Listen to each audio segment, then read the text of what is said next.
नमस्कार, स्वागत है आपका इंडिया डेली में। मैं हूं आपके साथ विवेक शांडिल। ऑपरेशन सिंदूर में भारत ने पाकिस्तान को उसकी औकात दिखाई। मिसाइलों की बारिश, ड्रोन का कहर और घूमते हथियारों की तबाही से पाक फौज की कमर टूट गई। पाकिस्तान के रेडार अंधे हो गए, आतंकी अड्डे जलकर खाक हो गए, दुश्मन की हवाई सुरक्षा बिखर कर ढेर हो गई। पाकिस्तान की कमांड और कंट्रोल ध्वस्त हो गई और जमीन पर अराजकता की आंधी चल पड़ी। लेकिन फिर भी कंगाल और आतंकपरस्त पाकिस्तान सुधरने का नाम नहीं ले रहा है। कराची की गलियों से एक सनसनीखेज तस्वीर सामने आई है, जिसमें पाकिस्तान आतंक को लेकर एक बार फिर से नंगा हुआ है। इसमें पाकिस्तानी फौज और लश्कर जैसे खूंखार आतंकियों की साठगांठ साफ दिखाई दे रही है।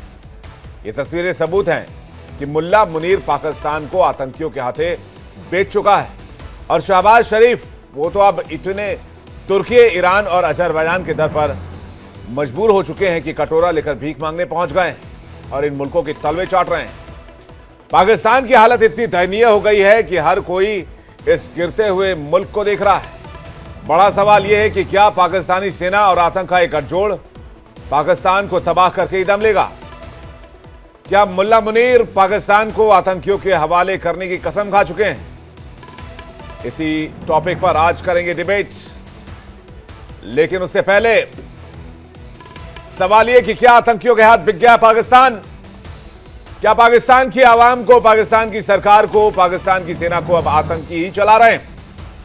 पाकिस्तान में अब सरकार और सेना का कोई रोल नहीं रह गया है। और क्या शहबाज शरीफ इन्हीं आतंकियों के लिए कटोरा लेकर दर दर की भीख मांग रहे हैं, दर दर भटक रहे हैं? पाकिस्तानी सैनिक और आतंकियों के गठजोड़ पर प्रधानमंत्री नरेंद्र मोदी ने भी प्रहार किया था। आपको सुनवाते हैं। जो आतंकवादियों के जनाजे निकले, 6 मई के बाद जिनका कत्ल हुआ, उस जनाजे को स्टेट ऑनर दिया गया पाकिस्तान में। उनके कॉफिन पे पाकिस्तान के झंडे लगाए गए, उनकी सेना ने उनको सैल्यूट दी। ये सिद्ध करता है कि आतंकवादी गतिविधि प्रॉक्सी वॉर नहीं है, ये आपकी सोची समझी युद्ध की रणनीति है। आप वॉर ही कर रहे हैं, तो उसका जवाब भी वैसे ही मिलेगा। भारत में जो टेररिज्म है वो पाक स्पॉन्सर है। पाकिस्तान के द्वारा स्पॉन्सर टेररिज्म भारत के अंदर हो रहा है, क्योंकि जब पाकिस्तान के टेरर के अड्डों पर हमला किया, जवाब पाकिस्तान की सेना ने दिया। जो उनके आतंकवादी आका मारे गए, उनका जब नमाजे जनाजा जब हो रहा था, पूरी दुनिया ने देखा पाक सेना के आला अफसर इनके कॉफिन को कंधा भी दे रहे थे और वहां नमाज पढ़ने के लिए उपस्थित भी थे। एक प्रकार से अब तक पाकिस्तान जो डिनाई कर रहा था, वो आज दुनिया के सामने ऑपरेशन सिंदूर के बाद पूर्णतया एक्सपोज हो चुका है कि भारत में टेररिज्म पाक स्पॉन्सर टेररिज्म है। इसमें अब दुनिया में किसी को शंका नहीं रही है। तो भारत की तरफ से दुनिया की आंखें खोल दी गई हैं, लेकिन दुनिया आंखें खोलने को तैयार नहीं है। तो क्या किया जाए? बातचीत करने के लिए मेजर जनरल अनुज माथुर इस वक्त हमारे साथ जुड़ रहे हैं, defence expert. Major general JK Bansal, defence expert. Major general Abhay Karki, defence expert. Doctor Amjad Ayub Mirza, activist PoJK. और मेहरान मारी, बलोच रिप्रेजेंटेटिव यूएन, इस वक्त हमारे साथ कनेक्ट हो रहे हैं। आप सभी मेहमानों का बहुत बहुत स्वागत है।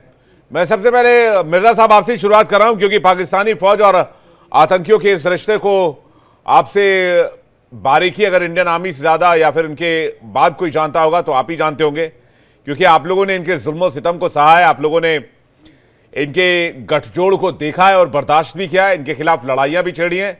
और मेहरान मारी भी उन्हीं लोगों में से आते हैं, उन्हीं बलोच रिप्रेजेंटेटिव्स में से आते हैं जिन्होंने आतंकी और सेनाओं के इस गठजोड़ का मुकाबला किया है इंडियन आर्मी के बाद। तो अमजद साहब, ये जो तस्वीर लगी है, जरा तस्वीर रखिएगा विंडो में पीसीआर। ये जो तस्वीर आतंकियों के साथ लगी है, एक तरफ लश्कर के कमांडर्स और एक तरफ पाकिस्तानी आर्मी जो एक टेररिस्ट ग्रुप है उसका कमांडर आसिम मुनीर, दोनों कमांडर दिख रहे हैं, दोनों चीफ दिख रहे हैं। जी बिल्कुल, ये अब तो कोई शक व शुबा नहीं रह गया इसमें। और मैं अब ये नहीं, अब पहले हम कहते थे ये प्रॉक्सीज हैं, मैं अब इनको प्रॉक्सी नहीं कहता। मैं ये कहता हूं कि ये जो लोग हैं जो दहशतगर्द जिनको हम प्रॉक्सी कहते थे, एक्चुअली इन फैक्ट ये पाकिस्तान आर्मी का एक्सटेंडेड आर्म है, ये Exactly. उसका हिस्सा है। बिल्कुल सही बात सर, बिल्कुल एक्सटेंडेड हिस्सा है। और ये अब साबित हो चुका है कि ये उनका एक्सटेंडेड हिस्सा है। आज 28 मई है और आज ये पाकिस्तान में मना रहे हैं यौम तकबीर।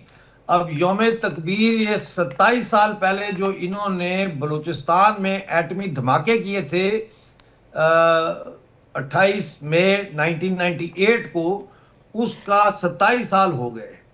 और 27 साल ये जो आप दिखा रहे हैं, ये तस्वीर, इसमें लिखा है यौम तकबीर। उसको अच्छा। ये यौम तकबीर, हाँ, उसको ये यौम तकबीर कहते हैं। ये वो जो अटैक हुए हैं, ये उन अटैक्स की सेलिब्रेशन है जो बेसिकली बलोच के लिए मातम है, क्योंकि उसके आज तक जो असरात है रेडिएशन के वो गए नहीं हैं। वो पहाड़ जब धमाके हुए तो उनका कलर चेंज हो गया, वो येलो हो गए और वहां आज तक कोई चीज नहीं उगी। जो बच्चे पैदा होते हैं वो डिसेबल पैदा होते हैं, पैरालाइज पैदा होते हैं, किसी का हाथ नहीं है, किसी का पाँव नहीं है, किसी की आंख नहीं है। अभी भी ऐसे बच्चे पैदा हो रहे हैं। वहां पे अंगूर, वहां पे अनार, वहां पे इंजीर, वहां पे सब्जियां उगती थी और उसके ऊपर जो है वो चागी के जो लोग हैं उनका इकोनॉमिक डिपेंडेंसी थी, वो सब खत्म हो गया। वहां कुछ नहीं उगता। जो मवेशी थे यानी कैटल और हस्बेंड्री जो उनका बिजनेस था मवेशियों का, वो मवेशी मर गए हैं, वहां बर्बाद हो गए हैं वो लोग। और ये सिर्फ चागी तक ये मसला नहीं है, ये जो तापकारी मवाद है, जो प्लूटोनियम है और यूरेनियम के जो जर्रात होते हैं, ये पूरे बलूचिस्तान में फैल रहे हैं। पूरे बलूचिस्तान में ब्लड कैंसर, जिगर की बीमारियां, स्किन डिजीजेस, ये फैलती चली जा रही हैं और बड़े पैमाने पे फैल रही हैं और कोई पूछने वाला नहीं है। क्यों? क्योंकि पाकिस्तानी फौज इंडिया के अंदर आतंकवाद के लिए बिजी है, पैसा उधर लगा रहे हैं। और पैसा कहां से आ रहा है?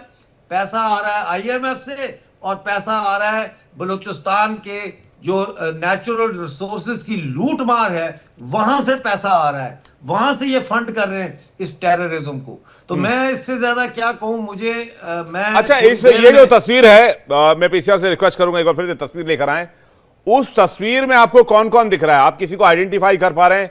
एक तो आसिम मुनीर को मैं पहचानता हूं, ये बीच में कुछ लिखा हुआ है एक तरफ जी, ये हाफिज सईद नहीं है, दूर है ये तस्वीर जी। एक तो ये वही है टेररिस्ट, इनके टेररिस्ट ही हैं जी। एक मसूद अजहर के परिवार का कोई लग रहा है जो जनाजे में गया था। हाँ, और नीचे लिखा हुआ है मरकजी मुस्लिम लीग। ये हटाएं जो टेक्स्ट डाला है, ये हटाएं जरा हिंदी का। हाँ।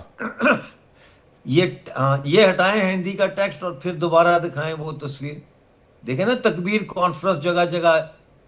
आज 4 बजे, बुध है ना आज, 28 मई 4 बजे, कौम ना काबिल तस्खीर बनियान। और ये, हाँ, ये वही है ना तकबीर कॉन्फ्रेंस। ये वो पहले वाली फोटो दिखाएं। तो बेसिकली ये है कि ये इंडिया, ये हिंदी का टेक्स्ट हटाए ना नीचे, उसके पीछे वो छुप गया मरकजी मुस्लिम लीग। ये एरो भी हटाए, यहाँ से जो एरो है इसको भी हटाए जी। ये मुस्लिम लीग का दफ्तर है, सेंट्रल ऑफिस मुस्लिम लीग कराची। उससे पहले जो तस्वीर थी वो लाहौर। यानी ये दहशतगर्दों की तस्वीरें लगा के बैठे हुए हैं, कैन यू बिलीव इट। और यौम तकबीर कॉन्फ्रेंस, तकबीर का होता है, यौम तकबीर होता है अल्लाह अकबर कहना। तो जिस दिन ये धमाके इन्होंने किए, इन्होंने वहां चाली में नारे लगाए अल्लाह अकबर अल्लाह अकबर अल्लाह अकबर, तो उससे फिर इसको यौम तकबीर कहते हैं, द डे ऑफ तकबीर। जी जी जी। मतलब खुलेआम आतंकियों के पोस्टर लगाए जा रहे हैं, पूरी दुनिया खामोश है। कमाल है, इस दुनिया का भी मैं क्या करूं, कभी कभी समझ नहीं आता। मैं जल्दी से जा रहा हूं इस वक्त मेहरान मारी के पास उनका रिएक्शन लेने के लिए। मेहरान मारी, पाकिस्तान की सच्चाई का इससे बड़ा जीता जागता सबूत नहीं हो सकता। और मैं तो शुक्रिया अदा करना चाहूंगा भारत की सरकार का, मोदी सरकार, जिन्होंने ऑपरेशन सिंदूर चलाया, जिसके बाद पाकिस्तान के कपड़े फटे और पाकिस्तान का नकाब फटा और असली पाकिस्तान दुनिया के सामने है। लेकिन फिर भी दुनिया की खामोशी मुझे बहुत चुभती है, जो खामोशी दुनिया ने अख्तियार किया हुआ है। कल को यही जब पाकिस्तान के अंदर से निकले हुए टेररिस्ट ऑर्गेनाइजेशंस दुनिया भर के अंदर धमाके करेंगे, उस दिन भारत पूछेगा कि हमने तुमको आगाह किया था, तुमने खामोशी की चादर ओढ़ रखी थी, आज तुम्हारी बारी है। मेहरान मारी। विवेक भाई, अमजद भाई ने बहुत खूबसूरत से सब कुछ एक्सप्लेन कर दिया। आज यौम स्याह है, हमारा ब्लैक डे मनाते हैं कि आज हमारे पे न्यूक्लियर हमला हुआ। That's how we see it. हमारे सरजमीन पे न्यूक्लियर हमला फैशिस्ट नापाकी फौज ने किया। That's how we define today. और एक देखिए, आप ये फोटो दिखा रहे थे कि वो आतंकी हैं, वो जनरल, ये सारे दहशतगर्द हैं। मुझे तो अफसोस आता है कि हम क्यों इतना हमने अपने आंख और कान बंद कर दिए। वो ओपनली ओसामा बिन लादेन को एबटाबाद में अपने आर्मी कैंप के करीब रखता है, सब खामोश है। अमेरिका खामोशी से जाके मार के चुप हो जाता है। सदाम हुसैन बेचारे पे इतना जुल्म हुआ, इतना बमबारी हुआ कि WMD का कुछ खदशा था कि WMD है। ये तो ऐसा कमीना है, ओपनली सब कुछ करता है, बोर्ड्स पे लगा के बोलता है मैं दहशतगर्दी का गढ़ हूं, आप क्या करोगे। वो दुनिया को चैलेंज कर रहा है। It's embarrassing for the world. खामोशी, शर्म आना चाहिए सबको कि खामोश है। तो इतना दीदा दिलेरी से सबको चैलेंज कर रहा है। हमारे साथ तो कर रहा है जो कर रहा है। आपने सुना होगा 2 दिन पहले आईएसआईएस और दाइश ने अपना वीडियो जारी किया, सब बलोचों को धमकी दिया, तुम कोई जमघटा करोगे हम उधर सुसाइड बॉम्बिंग करेंगे, हम सब आजादी पसंद बलोचों को टारगेट करेंगे। ये फौज के एक्सटेंडेड आर्म ने ओपन धमकी दिया है। मतलब अब दुनिया और कौन सा प्रूफ चाहता है कि नापाक फौज और दुनिया के दहशतगर्द एक ही है। खाली बलोचों के लिए नहीं, पूरी दुनिया के लिए। अभी एक कॉन्क्रीट एक्शन लेना होगा। आप लोग से मुराद मोदी जी जाएं, पूरे यूनाइटेड जो दुनिया है, पावर बेसिस है, रूस है, अमेरिका है, चीन है, सबके साथ एक कोalition बनाए। इस पे जैसे नेटो फोर्सेस ने हमला किया था, इस पे जॉइंट अटैक सबको करना चाहिए। मेहरान मारी साहब, आप कह रहे हैं कि एक बड़ा एफर्ट, जॉइंट एफर्ट करना होगा। अभी हमने तो फूंक मारी थी, उससे पहले पूरी दुनिया में हलचल पैदा हो गई कि अरे हमारे लाडले को कुछ मत करना, अरे पाकिस्तान को कुछ मत करना, पाकिस्तान को टच मत करना, अरे कोई उसे जल्दी से पैसा दे दो, अरे IMF उसको पैसा दे दो, अरे वर्ल्ड बैंक उसको पैसा दे दो, अरे एशियन डेवलपमेंट बैंक उसको पैसा दे दो, उसको कुछ मत करना। ये मुल्क लाडला है वेस्टर्न कंट्रीज का, अमेरिका का।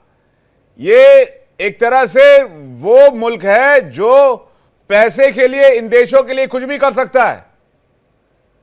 जी, ये लाडला तो अब अच्छा अल्फाज इस्तेमाल करें। ये कोई और जैसा जो पैसे के लिए काम करते हैं वो तवायफ है, लाडला नहीं है। नहीं, लेकिन ये मैं ये नहीं समझ पा रहा हूं कि भाई एक तरफ खुलेआम तस्वीर लहराई जा रही है, ऑपरेशन सिंदूर के बाद आतंकियों के जनाजे में पूरी पाकिस्तान फौज, पाकिस्तान की पुलिस, पाकिस्तान के आर्मी ऑफिसर्स, पाकिस्तान के सिविल सर्वेंट्स, पाकिस्तान की पूरी जमात नजर आई और पूरी दुनिया खामोश है। और हम भारत डेलीगेशन भेज के बता रहे हैं कि भाई वो आतंकी मुल्क है, हमें साबित करना पड़ रहा है अपने 26 लोगों के खोने के बाद, जबकि वहां के लोग खुले आम आतंकियों के साथ तस्वीर लगा रहे हैं। कमाल है भाई साहब, इससे ज्यादा अंधेर कर दी, इससे ज्यादा दोगलापन मैंने नहीं देखा। मेजर जनरल अनुज माथुर सर, मैंने इससे ज्यादा दोगलापन अपनी लाइफ में नहीं देखा, जिस तरह का हिसाब किताब आज की दुनिया ने कर रखा है। कमाल है। ये तमाम जो दोगलापन है, ये सिर्फ और सिर्फ अपना इंटरेस्ट देख रहे हैं, ये सेल्फिशनेस है।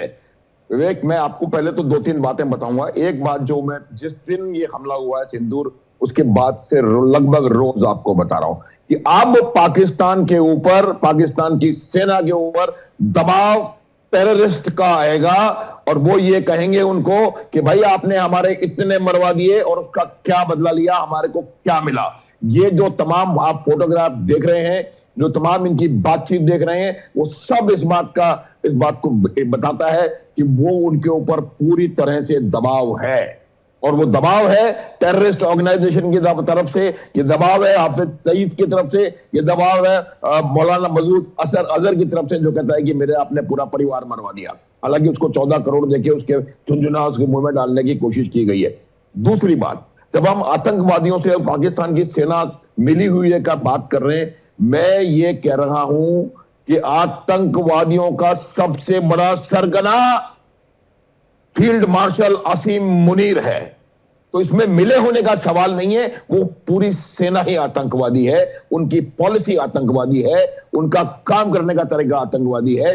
और जो दुनिया का जो नजरिया इनकी तरफ है वो इस तरीके से मैं आपको बताता हूं, आपको देखने की जरूरत है। अमेरिका और चीन दोनों पाकिस्तान में अपना बाजार देख रहे हैं। तुर्की पाकिस्तान में बाजार देख रहा है, तुर्की पाकिस्तान को ड्रोन बेचना चाहता है। अमेरिका और चीन चाहते हैं कि आईएमएफ से एक तरफ पैसा यूं दो और दूसरी तरफ वो HQ9, P23, JP17 whatever else it is, वो सारे उनको खरीद बेच करके और वो पैसा अपनी जेब में रख लो। ये सारा पैसा डिफेंस मिलिट्री इंडस्ट्रियल कॉम्प्लेक्स जो अमेरिका का है ये वहां चला जाएगा। जितना इनको मिला है उतने के उतने चीजों के हथियार इन्होंने, जब से इनको बेल आउट अप्रूव हुआ है तब से पाकिस्तान ने, सिवाय इसके कि हम यहां से ये हर शस्त्र ले रहे हैं, वहां से वो अस्त्र ले रहे हैं, यहां से ये बम ले रहे हैं, वहां से वो मिसाइल ले रहे हैं, इसके अलावा अगर उसने कुछ एक वर्ड कहा हो, उसने शहबाज शरीफ ने ये कहा हो कि ये इस पब्लिक की स्कीम में ये पैसा लगेगा, ये कहा हो कि हम इससे ये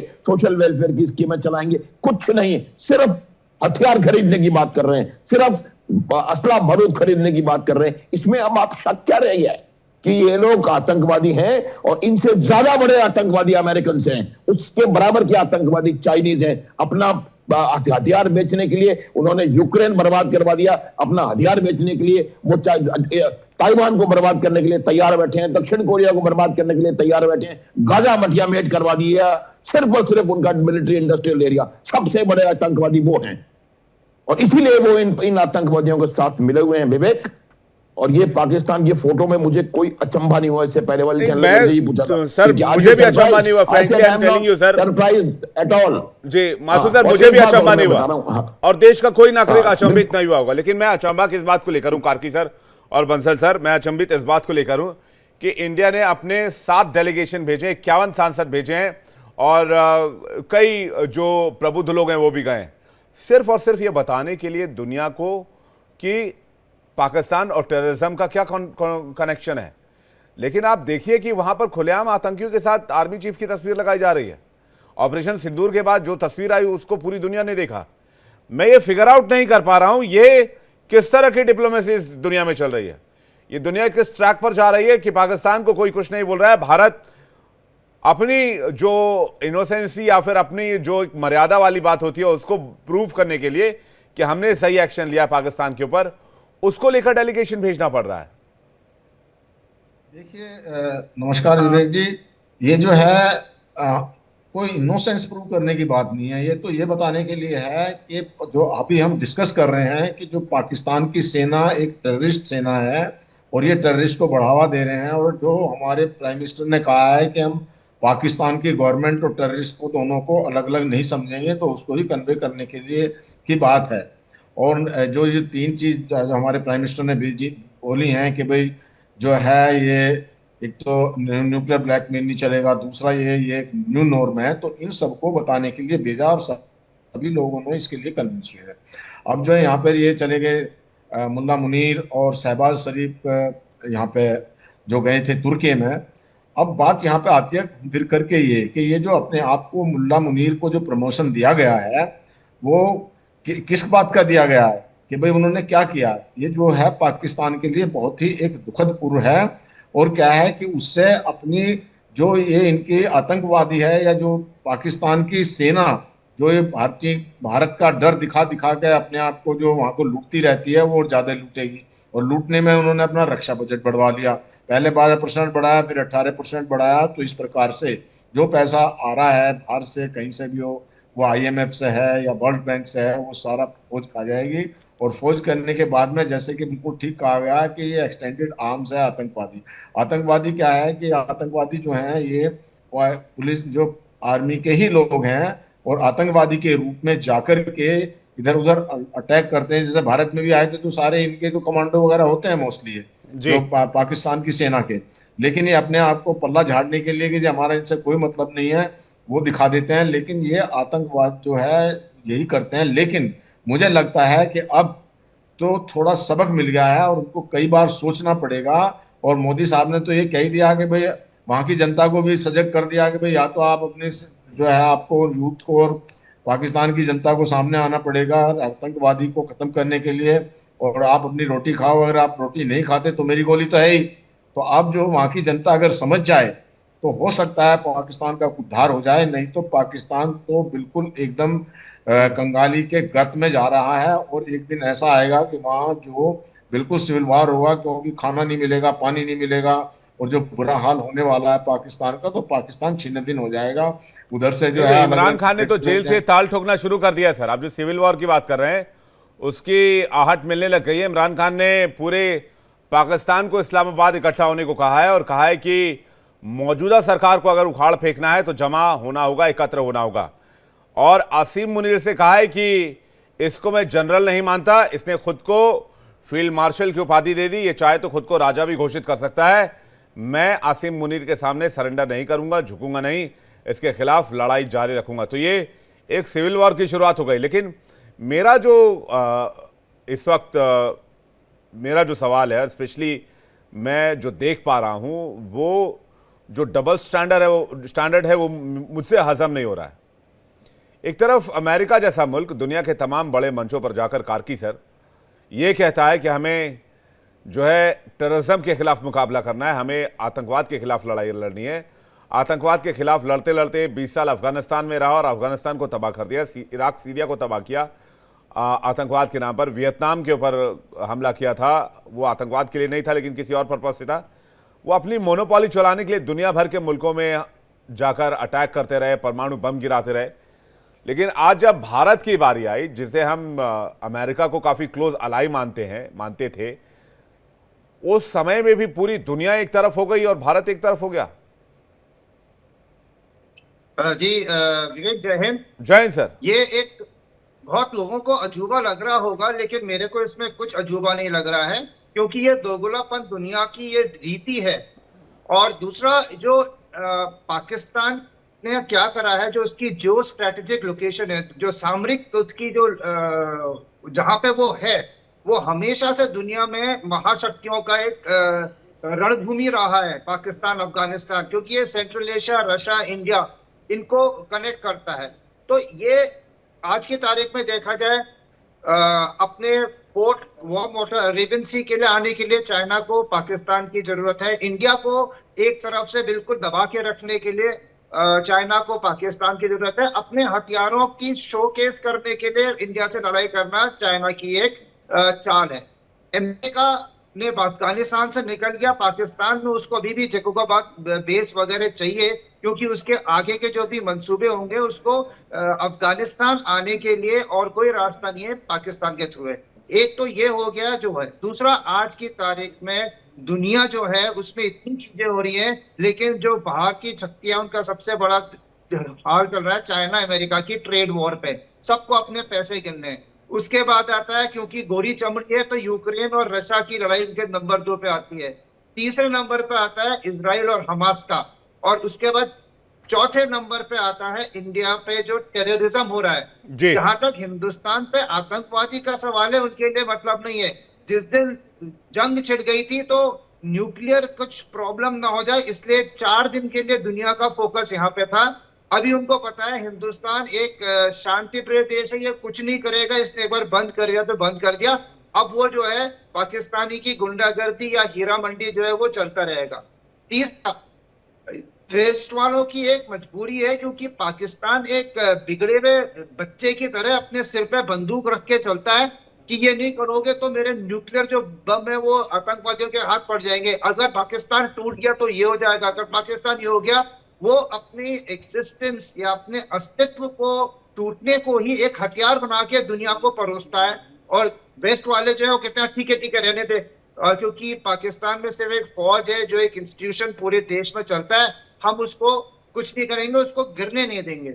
और इस चक्कर में जो है वो बार बार पनप रहा है। जहां तक ये पोस्टर का सवाल था, इसमें तो मैं ये हैरान हूं कि जो सिर पे टोपी लगा के मुल्ले दिखा रखे हैं, वो मुनीर ने क्यों नहीं टोपी लगा रखी है। मुल्ला मुनीर जो है आज की आग में, जो इसने अभी ऑपरेशन का नाम भी दिया था, वो क्या बनियान कुछ बोल रहा था, वो पूरा पहली बार है कि वो कुरान से लेके कोई हिंदुस्तान के खिलाफ लड़ाई कर रहा है। इसके पहले भी पाकिस्तान से जंग हुई है, उनके जो एक मिलिट्री नेम होते हैं उस टाइप के नेम देके वो लोग अपने ऑपरेशंस करते रहे।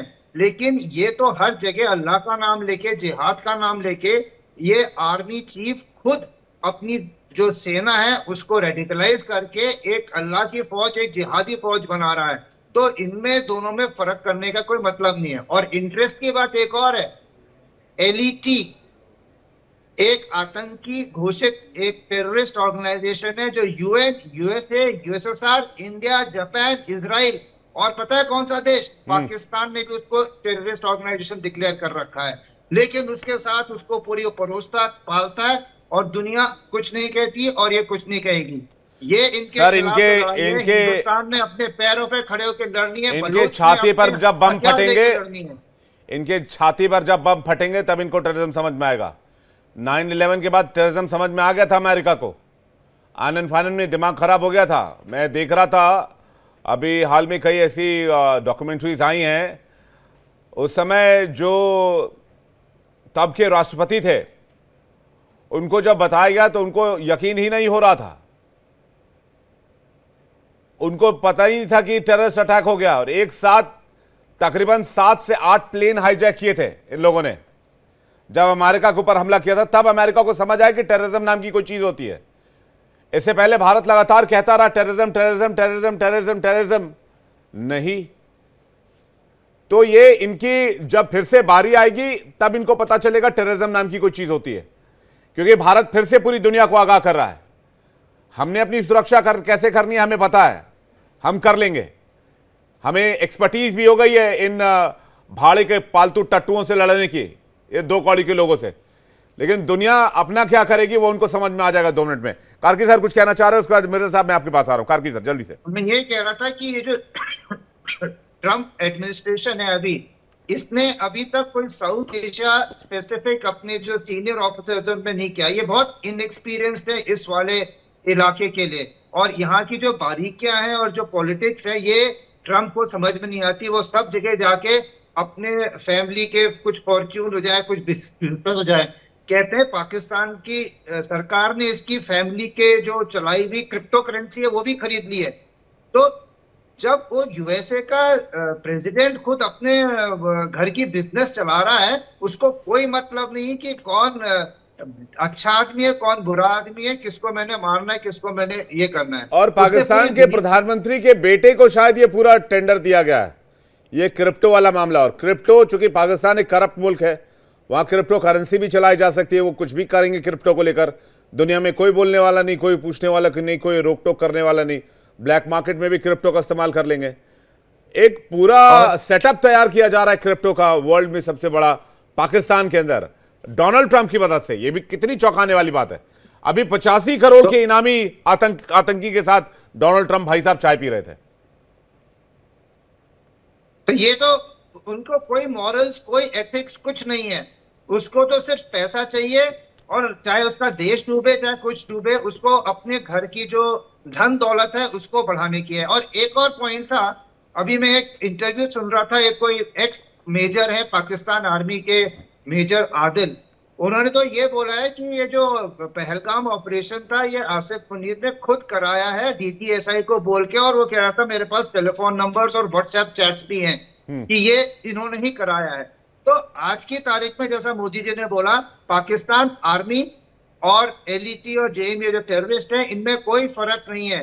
कोई नॉन स्टेट एक्टर नहीं है, ये स्टेट एक्टर हैं। ये स्टेट की पॉलिसी को आगे बढ़ाने वाले, स्टेट द्वारा पाले हुए, स्टेट द्वारा हथियार दिए गए और स्टेट की प्लानिंग के तहत काम करने वाली ये ऑर्गेनाइजेशन है। पाकिस्तान आर्मी और एलईटी जेएम जो है वो ऐसे हैं। तो ये जो हमने अगर लड़ना है, हम दुनिया के, अब हम इतने ताकतवर हैं कि हमें दुनिया क्या सोच रही है क्या बोल रही है ये हमें नहीं देखना, हमें अपने पैर पे, अपने बाजुओं के दम पे करना है। और उसी तरह जो अपने बलोच भाई हैं और ये है, इन्होंने अपने दम पे उनको काफी डाउन कर रखा है और ये सिलसिला चलता रहेगा। देश वगैरह का जो ये वो कायदा दे रहे हैं, ये वहां जाके खुद मुनीर उनको बुला के लाने के चक्कर में है। लेकिन ये तो आप, मेरे ख्याल से ये बहुत बड़ी बात है कि उसको दूसरे देश में पल के ऐसे काम करने में काफी टाइम लगता है। जब लोकल पॉपुलेशन उसके साथ नहीं है तो जैश वाले कुछ नहीं कर पाएंगे। नहीं, ये लॉन्ग टर्म गोल है जो आप बलूचिस्तान और सिंध प्रांत की और पीओजे की बात कर रहे हैं, ये लॉन्ग टर्म गोल है। लेकिन अभी पहली चुनौती पाकिस्तान को एक्सपोज करना है, पाकिस्तान को FATF की ग्रे लिस्ट में डालना है, पाकिस्तान को जो लोन सैंक्शन हुए हैं उसको होल्ड कराना है, एशियन डेवलपमेंट बैंक से बातचीत करके पाकिस्तान को जो पैसा मिलेगा उसको रोकना है। तो ये चैलेंजेस अभी भारत के सामने हैं। सबसे बड़ी बात यह है कि FATF की ग्रे लिस्ट में उसको डालना, और इतनी तस्वीरें सामने आने के बाद, इतने एविडेंस होने के बाद, भारत जैसे मुल्क के बार बार कहने और एविडेंस देने के बाद ये बात कोई सुनने को तैयार नहीं है। FATF में क्या पाकिस्तान जाएगा, इस पर कोई चर्चा भी नहीं हो रही है। अमजद मिर्जा साहब, ऐसा क्यों है? भाई ऐसा इसलिए है कि जैसे मेहरान भाई ने कहा कि ये डार्लिंग नहीं है उनकी या लाडला नहीं है, ये एक मर्सनरीज हैं। ये जो पैसा देगा उसके लिए लड़ेंगे, जो पैसा देगा उसके लिए ये डिप्लोमेसी भी करेंगे, सारा कुछ करेंगे। तो ये बहुत ही डेंजरस स्टेट है, ये एक रोग स्टेट है, ये एक फाशिस्ट स्टेट है। तीन चीजें फाशिस्ट स्टेट की होती हैं। नंबर 1 ये होता है कि वहां पे एक कम्युनिटी को आइसोलेट करके टारगेट किया जाता है। इन्होंने मजहबी बुनियादों पे कादियानियों को पाकिस्तान का जूस बना दिया। जर्मनी के जो जूस थे वो इन्होंने कादियानी बना दिए। कोई बात होती है कादियानियों को टारगेट करते हैं।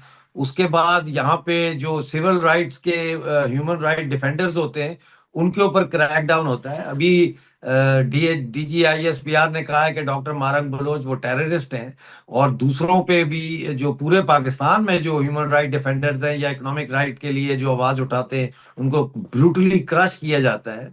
तो ये सारी चीजें जो है ये साबित करती हैं कि पाकिस्तान एक फाशिस्ट स्टेट है। और फाशिस्ट स्टेट अच्छी होती है कारोबार के लिए। जो वेस्टर्न बिजनेसमैन है इन्होंने तमाम फाशिस्ट स्टेट्स के साथ बिजनेसेस किए हैं। सवाल ये है कि मुझे एक मैसेज आया है और उन्होंने कहा डॉक्टर साहब आप चैनल्स पे जाते हैं तो वहां ये जरूर बताएं कि बलूचिस्तान के पंजगोर में पिछले 3 साल से जो है इंटरनेट नहीं है, 1G और 2G है, डाटा नहीं है वहां पे। हम कम्युनिकेट नहीं कर सकते यहाँ से बाहर किसी के साथ। तो ये सूरत हाल है। डिप्राइव कर दो वास्ट स्वाथ्स ऑफ पॉपुलेशन को कम्युनिकेशन के जो फैसिलिटीज है उनसे, आइसोलेशन में उनको कर दो, एक दूसरे से काट दो, तकसीम कर दो। और इनको उनके थे ब्राउन शर्ट्स, इन्होंने दाइश बुला ली है क्रश करने के लिए। मैं एक सेमिनार में मुझे जाना है, मैं आपसे आज्ञा लूंगा। बहुत एक सवाल का जवाब देते हुए जाइए मिर्जा साहब, जाने से पहले एक सवाल का जवाब दे दीजिए। जी जी जी। ये सारे सबूत हमें दिख रहे हैं, इन सारे सबूतों पर हम बातचीत कर रहे हैं। हमें दिखता है बलूचिस्तान में मानवाधिकार का क्या हो रहा है, हमें दिखता है POJK में मानवाधिकार का क्या हो रहा है, हमें दिखता है सिंध में क्या हो रहा है, हमें दिखता है वहां आतंकी कैंप कैसे चलते हैं, हमें दिखता है हम आतंकी कैंपों को कैसे खत्म करते हैं, हमें दिखता है पोस्टर्स लगाए जाते हैं, हम देखते हैं कि वो जनाजे में जाते हैं, हम देखते हैं कि कैसे आतंकियों और वहां का सेना चीफ एक ही पोस्टर में सीना ताने खड़ा नजर आता है। ये दुनिया को क्यों नहीं दिख रहा है? दुनिया को दिख रहा है ना, दुनिया ने आंखें मुंह दूसरी तरफ कर ली है, वो नहीं देखना चाहते। क्योंकि दुनिया चाहती है कि इस खित्ते के अंदर इंस्टेबिलिटी रहे बल्कि बढ़े, क्योंकि उससे ये जो राइज कर रहा है, सिर्फ चाइना नहीं है ना, इंडिया भी तो राइज कर रहा है, ये पूरा रीजन राइज कर रहा है इकोनॉमिकली। तो इसको वेस्ट ने काउंटर करना है। इनका सबसे बड़ा जो प्रॉब्लम है वो ये है कि ये डरते हैं कि कहीं चाइना और इंडिया की आपस में कोई बातचीत ना हो जाए, ये कहीं एक पेज पे ना आ जाए वेस्ट के खिलाफ।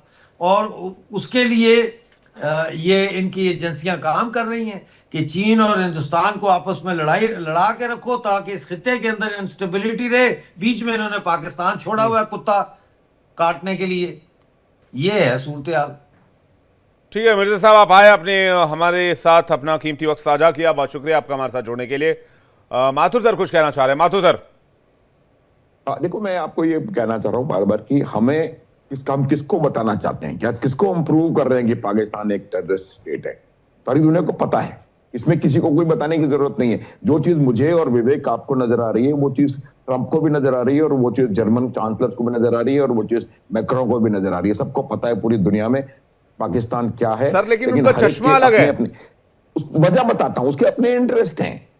चाहे वो गोल्डन क्रेसेंट हो, चाहे वो ड्रग माफिया हो, चाहे वो वेपन्स का मार्केट हो, चाहे वो एक चीज क्रिएट करना चाहते हैं जो कि चीन और भारत को काउंटर कर सके, क्योंकि चीन और भारत तरक्की कर रहे हैं। आप, मैं बता रहा हूं, ये पुरानी कहावत थी कि 19वीं शताब्दी यूरोप की थी, 20वीं अमेरिका की, 21वीं एशिया की होगी और एशिया में लीड इंडिया करेगा। तो ये उनको पता है, हमारी शताब्दी है, हमारा टाइम है। जो अभी बता के बोल के गए हैं वो मिर्जा साहब, बिल्कुल सही बोला उन्होंने। वो इसी चीज से उनको घबराहट है, इसीलिए वो चाहते हैं कि वहां पर जो ड्रग माफिया है वो पलता रहे, जहां वहां पर टेररिस्ट पलते रहे। अभी आप देखेंगे पाकिस्तान की आर्मी ने IS खोरासान प्रोविंस ISKP को बुलाया है, इनवाइट किया है कि वो बलोचिस्तान के बलोच रिबेल्स के खिलाफ लड़ाई लड़े।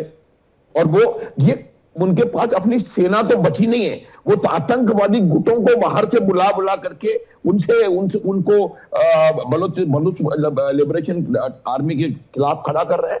इससे ज्यादा खराब बात क्या हो सकती है विवेक? मैं ये बता रहा हूं, पूरी दुनिया जानती है इस बात को, और ये फिर भी पाकिस्तान खुद नहीं समझ पा रहा है। यही ISKP जो है कुछ दिनों बाद इनको मारेगा पाकिस्तान को। ये पाकिस्तान को समझ में नहीं आ रहा है, और उनको ये बात समझ आवश्यकता है कि आज की तारीख में पूरी तरह से पाकिस्तान का एस्टेब्लिशमेंट टेररिस्ट की ग्रिप में है। एक टेररिस्ट उनकी आर्मी का चीफ है, जिसको कि आपने फील्ड मार्शल बना दिया, और वो आप देखिएगा, हमारे उसके ऊपर भी हमारे चैनल पे एक डिस्कशन जरूर होगा, मुझे बुलाया कि कैसे इसने तख्ता पलट कर दिया। हमने बात करी शहबाज शरीफ कई देशों में गए हैं, जाने की बात करी है, वापस आने का भी पूरी गारंटी नहीं है। तो मैं आपको ये बता रहा हूं कि किस प्रकार से पाकिस्तान की सेना आतंकवादियों के साथ न केवल मिली हुई है, आतंकवाद में लिप्त है। एक बात जो हमको और जाके हाईलाइट करने की जरूरत है, हालांकि फिर वो भी लोगों को मालूम है, उसामा बिन लादेन जो है वो सबसे बड़ा टेररिस्ट था। इसी टेररिस्ट ने मुरीद के में जो लश्कर का जो मरकज बनाया था, उस मरकज को बनाने के लिए आज से 3 दशक पूर्व 1 करोड़ रुपया, एक बहुत मामूली रकम नहीं है उस जमाने में, 3 दशक पहले 1 करोड़ रुपए बहुत भारी रकम थी, वो दिया है वहां पर। तो जो दुनिया का सबसे बड़ा आतंकवादी है वो न केवल वहां पाया गया, बल्कि वो वहां था, वहां रह करके उसने लश्कर को खड़ा किया, बड़ा किया और लश्कर को तैयार किया, इसलिए कि वो भारत में और कई देशों में अशांति फैलाए। आप ये समझ रहे हैं अगर कि ISI सिर्फ भारतवर्ष में आतंकवाद फैला रही है तो आपको गलतफहमी है। लंदन में जो ब्लास्ट हो रहे हैं उसके पीछे भी ISI है। USA में जो हुआ अभी कुछ दिन पहले साउथर्न अमेरिका में, उसके पीछे वो जो आर्मी वाला था, वो अमेरिकन आर्मी में सर्व किया है, इज ए पाकिस्तानी नेशनल। आप ये देखेंगे कि पाकिस्तान के जो तार आतंकवाद के हैं पूरी दुनिया के कोने कोने में, ये ISI सिर्फ यही नहीं है। और अगला जो इन्होंने अपना अड्डा तैयार किया है वो ढाका है। बांग्लादेश को ये तबाह करेंगे, ये आप मान के चलें। और ये भी वो देख नहीं पा रहा है, क्योंकि वहां भी उनका इंटरेस्ट सिर्फ यही है कि करें सब जितना करना है करें, कॉरिडोर बना लो। हमारा ऑपरेशन सिंदूर जारी है, ये जिस दिन आएंगे उस दिन एक्ट ऑफ वॉर होगा। बिल्कुल यही होगा, उस दिन एक्ट ऑफ वॉर होगा। लेकिन एक इंपॉर्टेंट पॉइंट जो आपने उठाया उस पर मैं एक जवाब चाहूंगा मेहरान मारिका की। ISKP को आमंत्रित किया गया है। पहलगाम हमले के पहले मार्च के महीने में हमने देखा हमास के लड़ाके आए थे POJK में, और वहां पर संगठन मतलब एक तरह से संगठन बना के गए, दोस्ती करके गए और कश्मीर की लड़ाई लड़ने का वादा करके गए। इधर ISKP IS खुरासान बुलाया गया है आप बलोचों के लिए। जी IS खुरासान को लाया, दाइश को लाया गया है, वो तो दोनों सिस्टर ऑर्गेनाइजेशंस है, प्लस ISI जो सबसे बड़ा बहन है इनका, वो सब साथ है, जॉइंट मिशन करेंगे बलूचिस्तान में। जी मजाक का बात जो ये फलस्तीनियों का कत्ले आम जॉर्डन में नापाक फौज ने किया, और हमास वाले कश्मीर में घूम रहे झंडा और ISI वाले उनके साथ है। तो दहशतगर्दों का कोई मजहब नहीं होता है, कोई बॉर्डर नहीं होता है, कोई क्या बोलते हैं जी, कोई एफिलिएशन नहीं होता। दहशतगर्द है। तो उधर फलस्तीनियों को मारा पाकिस्तान फौज ने जॉर्डन में ब्लैक फ्राइडे के दिन। इधर जो हमास अपने को खैरख्वाह दिखाता है फलस्तीनियों के लिए, वो और ISI और पाकिस्तान फौज एक है। ये इतना बड़ा गठजोड़ चल रहा है, इधर दहशतगर्दों का अड्डा है। सबको मैं फिर से कहता हूं, जॉइंट फोर्सेस करके इस पे हमला करना है, इसको डिसमेंटल करना है। नहीं करेंगे ये 9/11 से भी बहुत बड़ा प्लानिंग इनका होगा, ये रीजन में होगा। जैसे एपी सेंटर पहले भी था, अभी भी एपी सेंटर पाकिस्तान है। जब तक ये मुल्क रहेगा आपका ये मसला रहेगा। नहीं, लेकिन इन मुद्दों पर खामोशी क्या ठीक बात है? और इतनी जबरदस्त खामोशी। अरे भाई, आप देखिए कि मैं एक सेकंड में मेहरान साहब, मैं एक एग्जांपल दे दूं। फिलिस्तीनियों का दर्द पूरी दुनिया को दिखाई दे रहा है, इंक्लूडिंग इंडिया में भी कुछ लोग बैठे हुए हैं, उनको भी फिलिस्तीनियों का दर्द दिखाई देता है। मैं नहीं कहता हूं किसी के दर्द में उसके साथ खड़ा होना ठीक बात नहीं है, होना चाहिए। आप किसी के दर्द में उनके साथ खड़े हैं। आपको बलूचों का दर्द नहीं दिख रहा, आपको भारत का दर्द नहीं दिख रहा, आपको उन 26 मासूमों का दर्द नहीं दिख रहा, आपको उन हजारों लाखों लोगों का दर्द नहीं दिख रहा जो अब तक के टेररिज्म में मारे गए। आपको फिलिस्तीनियों का दर्द दिखता है। All eyes on Rafah hashtag trend कराया जाता है, all eyes on Pahalgam hashtag नहीं चलता दुनिया में। ये जो नैरेटिव की लड़ाई है, ये जो नैरेटिव की लड़ाई है, ये बहुत ज्यादा दिनों तक चलने वाली नहीं है। और भारत ने तो कह दिया कि भाई अब तुम अपने रास्ते, हम अपने रास्ते। हमारे ऊपर आतंकवादी हमला होगा, हम उसे एक्ट ऑफ वॉर ट्रीट करेंगे और हम ठोकेंगे। उसके बाद हम मारेंगे, उन जगहों पर मारेंगे जहां पर टेररिज्म कैंप्स होंगे। लेकिन ये पूरी दुनिया का डबल स्टैंडर्ड आप देख लीजिए। एक तरफ बलूचों से लड़ने के लिए आतंकी संगठन को खुलेआम कॉल किया गया है, दाइश को पाकिस्तान में, हमास को हायर किया गया है कश्मीर के लिए, तो पूरी दुनिया खामोश है। फिलिस्तीन में इजराइल अगर अपने हमले का बदला ले ले तो all eyes on Rafah hashtag चलाया जाता, ट्रेंड कराया जाता पूरी दुनिया में। कमाल का खेल चल रहा है। मेहरान मारी जी, उसके बाद में बसर सर और कारकी सर आपके पास आ रहा हूं। जी, लगता ऐसे है कि अभी सीरिया तो गेम से आउट हो गया, वो तो स्टेबलाइज हो गया, और अभी पाकिस्तान बनेगा नया सीरिया। वो सारे दाइश वाले, आईएस वाले, वो ही खेल, वो जो ड्रामा उधर चल रहा था, उसको लगता है शायद अमेरिका खुद ही इसको ऑर्केस्ट्रेट कर रहा है। लगता तो ऐसा है कि हमेशा खामोश है, जैसे हमारे नस्ल कुशी और जेनोसाइड पे खामोश है, और कुछ चीज दिखते हैं डुप्लिसिटी और ये selective implication of human rights का कमी। बलोचों का ह्यूमन राइट्स वायलेशन नहीं नजर आता, और फलस्तीनियों का नजर आता है, उक्रानियों का नजर आता है। तो मेरे ख्याल में शायद अमेरिका इसी बड़े गेम के पीछे हो, इस रीजन को डिस्टेबलाइज करने के लिए। और दाइश और आईएस को तो वो ओपनली इनवाइट कर रहा है, पाकिस्तानी फौज बलोचों को मारने के लिए। अमेरिका क्यों खामोश है? रूस क्यों खामोश है? यूरोपियन यूनियन क्यों खामोश है? दाइश तो सबका दुश्मन है। ये क्वेश्चन बहुत सीरियस है, और इस तरह के सीरियस क्वेश्चन पर इतनी खामोशी। बंसल सर क्या कहेंगे आप? देखिए, जो मेरा मानना है, मैं ये समझता हूँ कि जितने भी वर्ल्ड में हैं या कंट्रीज हैं या लीडर हैं, कि दो चीजें हैं। एक तो कहने को लीडर कहते हैं, उनकी लॉन्ग टर्म प्लानिंग या उनकी फार साइटेडनेस है, वो सब शॉर्ट साइटेड है और सेल्फिश है। वो जो है अपने सेल्फ इंटरेस्ट के लिए कोई भी कुछ भी करने को कभी भी तैयार हो जाता है, और कोई उनकी प्लानिंग नहीं होती। जैसा आपने कहा कि अभी जो है लंदन के अंदर में भी आईएसआई ने किया है, और दूसरे कंट्री में भी आप देख लीजिए, यूरोपियन कंट्री हैं, आप जो यूके ले लीजिए, जर्मनी ले लीजिए, स्वीडन ले लीजिए या नीदरलैंड ले लीजिए, सभी जाके जो ये अभी एक आतंकी मामला फैलाया हुआ है, इनसे इनको समझ में नहीं आती।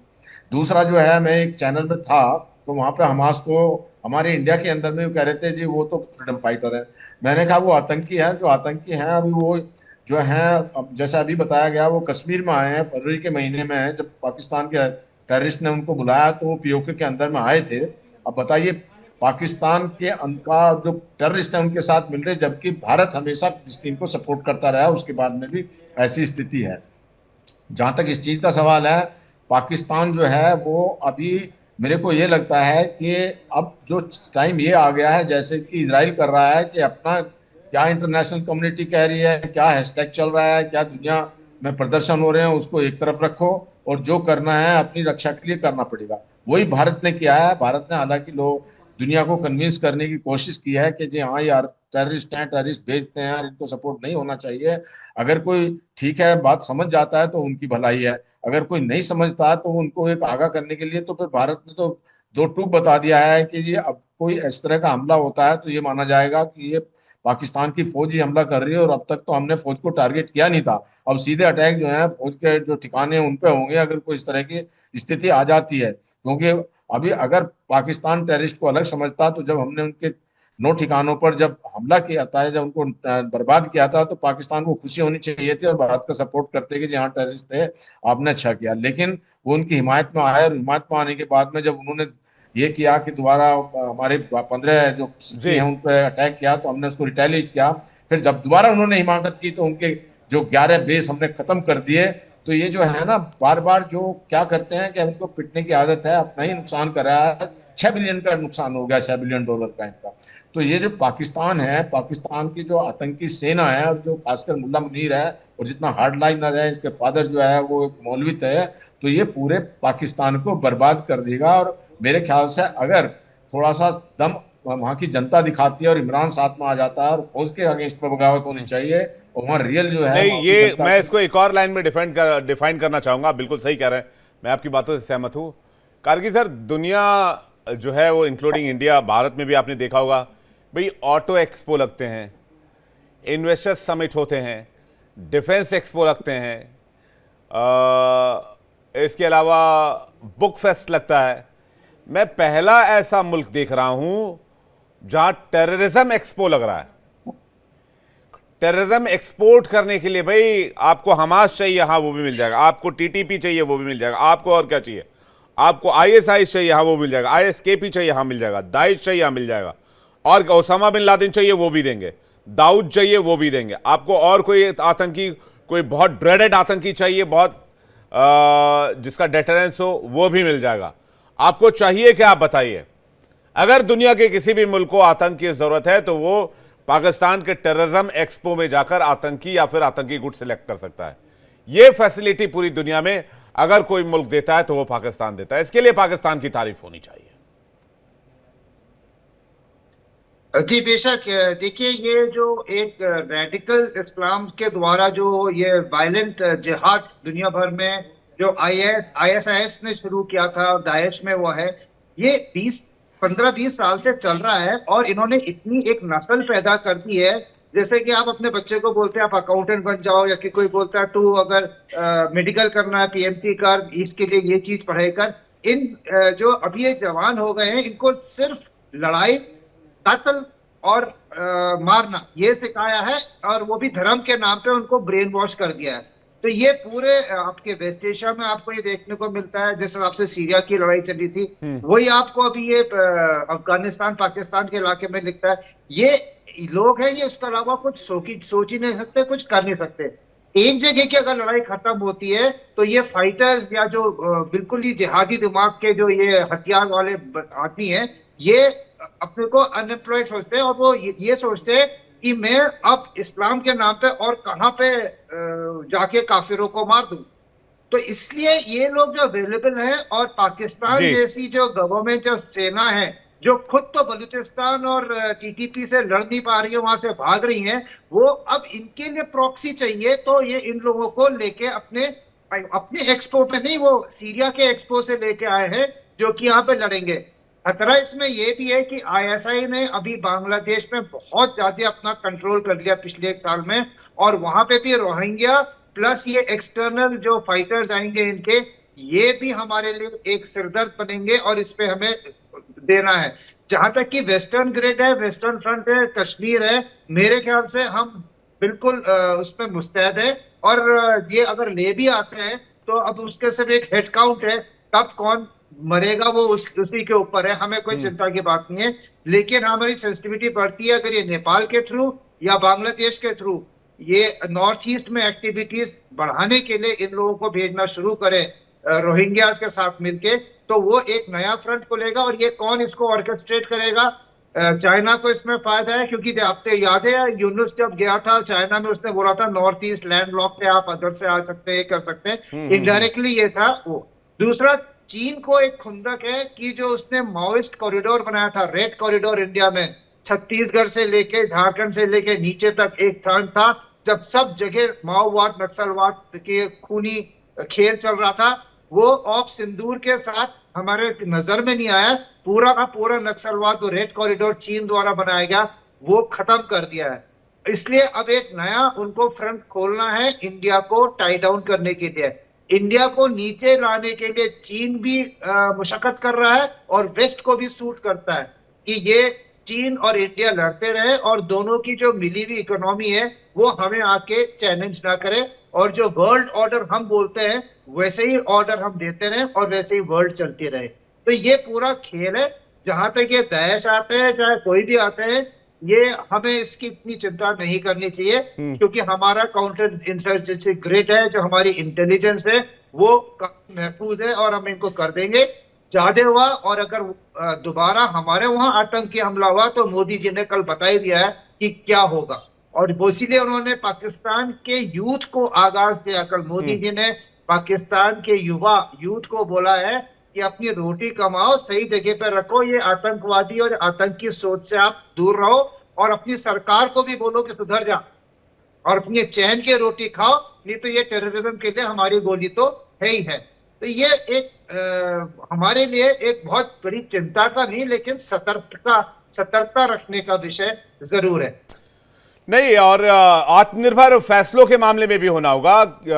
जो अभी इस बार हमने डेलीगेशन भेजा ठीक है, लेकिन अब हम कम से कम आतंक रोधी अभियान जो है उस पर आत्मनिर्भर हो जाएं, और ऐसे एक्शन लेने से पहले हमें दुनिया भर का मुंह ना ताकना पड़े कि भाई अरे वो क्या कहेंगे भाई साहब, वो क्या कहेंगे भाई साहब, इस तरह से ना करना पड़े। सैंक्शन लगाने चाहिए। हम फौरन कदम उठाएं, जैसे कि ऑपरेशन सिंदूर के समय हमने उठाया और पूरी दुनिया को जवाब दिया। अमेरिका माने ना माने, यूरोपियन कंट्रीज माने ना माने, चीन किसी के भी साथ खड़ा रहे, हमें जो सही लगेगा हम वो करेंगे, और हमें अगर कोई परेशान करेगा तो हम उस पर करारा जवाब देंगे। मेहरान मारी कुछ कहना चाह रहे हैं। मेहरान मारी जी। विवेक, ब्रीफली में 2 पॉइंट। एक तो इंडिया को पुश करने हैं कि नापाक पे सैंक्शंस लगे, ये टोटल दहशतगर्दी ओपनली कर रहा है, इस पे सैंक्शंस लगे, आईसीसी में इनका केस लिया जाए, जैसे साउथ अफ्रीका ने नेतन्याहू के खिलाफ किया, मुल्ला मुनीर के खिलाफ भी केस आईसीसी में जाना चाहिए कि ये इंटरनेशनल दहशतगर्द है, ये जो बलोचिस्तान में नस्ल और जेनोसाइड कर रहा है, ये इनफ ग्राउंड्स है इसके ऊपर केस करने का। जी माथुर सर, क्या ये पॉसिबल है? नहीं, बिल्कुल करना, देखिए पॉसिबल तो बिल्कुल डेफिनेटली है, लेकिन जो उसके जो प्लेयर्स हैं जो इनको उसको करना चाहिए, जो इसको आगे लेकर के जाएंगे, वो कौन है ये आप और हम सब जानते हैं। लेकिन मैं यूं कह रहा हूं कि अगर आपने मान लीजिए केस कर भी दिया, उसका असर क्या होगा? नेतान्याहू पे केस हो गया, साउथ अफ्रीका ने कर दिया, क्या हुआ उसका? Has he stopped? नो। इसका कोई इन इंस्टीट्यूशंस का मेरे को लगता है कोई मायना नहीं रह गया है, चाहे वो यूएन सिक्योरिटी काउंसिल हो, चाहे यूनाइटेड नेशंस हो, या कोई और ऐसा ऑर्गेनाइजेशन हो, वो सब टूथलेस ऑर्गेनाइजेशंस हैं। वो छोटी मोटी अफ्रीका की देशों में, कांगो में या लाइबेरिया में या इन जगहों पर थोड़ा बहुत कुछ करना चाहते हैं, कर सकते हैं, वहां पीस कीपिंग फोर्सेस भेज करके। बाकी बड़े देश, अब चाइना के ऊपर इतना, एक इंटरनेशनल कोर्ट ऑफ जस्टिस का कोई जजमेंट आया हुआ है, उसको वो कहता है कि टू हुड्स टू यू, तो उनको किसी को कोई फर्क नहीं पड़ता। ये तो अपनी खुद की लड़ाई है, आपको खुद लड़नी अपनी खुद की लड़ाई है, खुद को लड़ना पड़ेगा। दुनिया इस पाकिस्तान को, इसकी हरकतों को अलग अलग चश्मे से देखेगी, लेकिन हमें पता है ये आतंकवाद को सपोर्ट करता है, आतंकी फैक्ट्री चलाता है और आतंकवाद का एक्सपो भी लगवाता है। आप सभी मेहमानों का बहुत शुक्रिया हमारे साथ जुड़ने के लिए और अपना कीमती वक्त देने के लिए बहुत बहुत धन्यवाद। आप सभी को जय हिंद,